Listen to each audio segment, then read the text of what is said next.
Hi, it's Nina. Hello and welcome again on Now We Know channel. And in today's video, we're going to talk about how to fix Instagram posts are not uploading. So let's get started.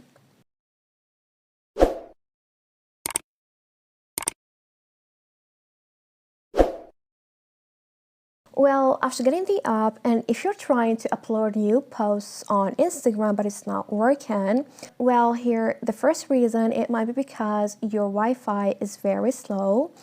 So here we're going to scroll from the right corner of your screen, toggle off the Wi-Fi and switch it over to cellular data because sometimes it's faster than your Wi-Fi.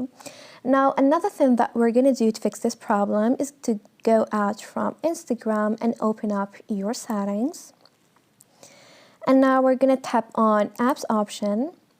After that, we're going to choose Manage Apps. Now, scroll all the way down till you get to Instagram. And tap on Clear Data, then Clear Cache. So what this does is kind of refresh the apps and fix if there's any issues in the app. Now go back to Instagram and you'll see that the new posts are uploaded. And this is it. Thanks for watching. See ya.